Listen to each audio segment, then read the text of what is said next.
امشب ما جمع شدیم که تبدیل بشیم. من به برادرها و خواهرای شیعه هم گفتم وقتی میاد اینجا تو قیام مهرتم با خودت بیار.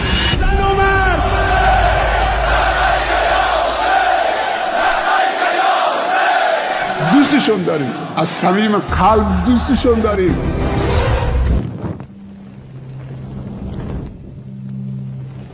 عمر خادم بوده، ایرانی‌ها رو عمر مسلمون کرده، ما حق نداریم به عمر توهین کنیم. یعنی این نه، من تا زندم میگم عمر حرومزاده بوده، تا زندم میگم هرچی سنی حرومزادن. عمر لعنت الله علیه، این ابوبکر لعنت الله علیه. من میگم در قرآن کریم آیه نازل شده بر کفر عمر، این فاشه. اینو میگم آیه نازل شده سوره حجرات آیه 1 2 3 4 5. این کفر عمر رو میرسانه به رسول خدا صلی الله علیه و سلم، توهین کرده. میخوام ازتون میخواستم بدونم که آیا از نظر شما در قنوت نمازهای واجب، نمازهای پنجگانه، لعنه بر ابوبکر و عمر و عثمان به صورت مستقیم، یعنی نام ببریم اللهم عن عمر اللهم عن فلان، جایز هست یا نه؟ نه تنها جایزه اگر تقیه نباشد بهترین کار.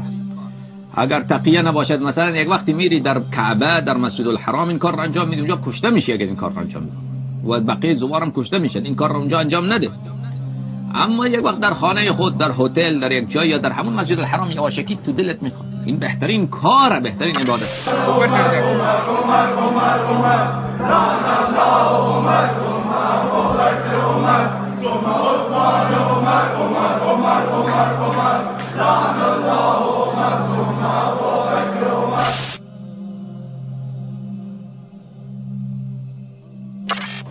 امشب ما جمع شدیم که تبدیل بشیم.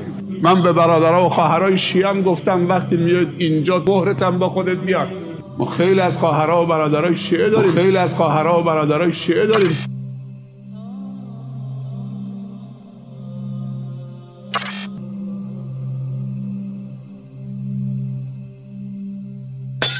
ببینین با ارزشترین انسان بعد از پیامبر صلی الله علیه و سلم ابوبکر صدیق رضی الله عنه است، خلیفه اول اسلام. و امروز به کمال تأسف لعنت بر ابوبکر رضی الله عنه و لعنت بر عمر رضی الله عنه و لعنت بر عایشه رضی الله عنها و لعنت بر معاویه رضی الله عنه گفته میشه. مجموعه عقیده همه مسلمان ها است که افضل ترین انسان بعد از رسول الله صلی الله علیه و سلم سیدنا ابوبکر صدیق رضی الله عنه است. اما عقیده روافض، شیعه های مشرک و کافر و ملحد، عقیدهشان است که کافرترین انسان سیدنا ابوبکر صدیق رضی الله عنه است. چطور ما با اینها برادر شده میتونیم؟ چطور با اینها یک جا شده میتونیم؟ الله جل شانه علمای حق در قرآن کریم توصیف کرده، گفته از همه مؤمنین و مسلمین از الله پیشتر علما میترسن و میفرماید آیا کسانی که میدانن و نمیدانن برابرن؟ کلا، برابر نیستند. اما یک عده از علمای مزدور و تومنخور و دلارخور و دموکرات و سیکولر و ملاهای بیدین مشرک، ملاهای ملحد، ملاهایی که دین به تومنهای ایران فروختن و به دلارهای آمریکا فروختن، اینها را مثال میده مثل خرهای کتاب بار کرده، مثال به خوک و خنزیر. علمای بنی اسرائیل، علمایی که از ناموس مؤمنین و مادر خود عایشه رضی الله عنها دفاع نمیکنن، علمایی که در او مجلس شرک و کفر و بدعت حاضر میشن، با واسطه 4 تومانی که برایشان میدهن بادارایشان، چون اینا به صفات رزاقیت الله ایمان و یقین و اخلاص ندارن که الله رازق ماست و رزق ما را داده میتونه. فلحاظ اگر تومان ایران و کالدار پاکستان و دلار آمریکا نباشه، این بدبختا باز از گرسنگی میمورن. الله جل شانه توفیق بده که ما حق بشناسیم و به حق عمل بکنیم و پیروان حق باشیم و با اهل حق باشیم. حقیقتی است که بزرگترین مسئولیت را یک عالم دین دارد.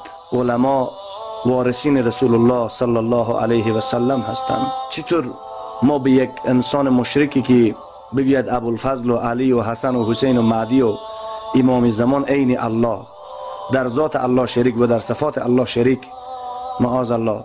قرآن کریم اینا را برادر ما نگفته، قرآن کریم اینا را دشمن ما گفته. اشداء علی الکفار، اینا مشرک و ملحد هستند. و اینا هرگیز برادر ما شده نمیتونن. وقتی که قرآن کریم میگه من از ابوبکر صدیق رضی الله عنه، عمر فاروق، عثمان غنی، علی مرتضی، طلحه رضی الله عنه، زبیر رضی الله عنه، عبدالرحمن ابن عوف رضی الله عنه، ابو عبیده بن جراح رضی الله عنهم اجمعین و از تمام صحابه رضی الله عنهم اجمعین اعلان رضایت کردم. چرا اینا الله رو دروغگو کاذب میگن؟ نعوذ بالله. و بر صحابه رسول الله صلی الله علیه وسلم لعن و نفرین میفرستند و 16 آیت به پاکدامنی ام المؤمنین عایشه رضی الله عنها که روافض به اینا ایمان ندارن و منافقین بدبخت دیگر هم میرن مجالس و محافل اینها را تایید میکنن. الله جل شانه ما را محب مسلمین و ما را دشمن کفار و مشرکین بگردانه و توفیق بده که ما به کتاب الله و منهج رسول الله صلی الله علیه وسلم عمل بکنیم.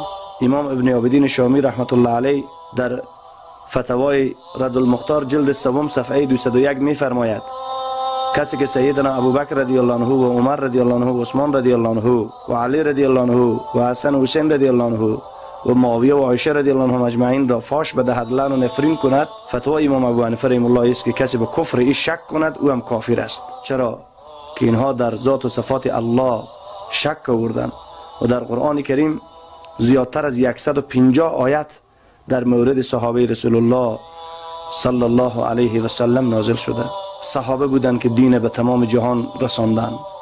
صحابه بودند که با دعوت و شمشیر جهاد خود از ارزش‌های اسلامی دفاع کردند و سینه مبارک خود را سپر قرار دادند برای دفاع از اسلام و از شعائر الله و از عزت و عفت مسلمین و به سبب رشادت‌ها و قربانی‌های آنها امروز 1 میلیارد و 600 میلیون مسلمان در روی زمین الله را پرستش می‌کنند و اتباع رسول الله صلی الله علیه و سلم.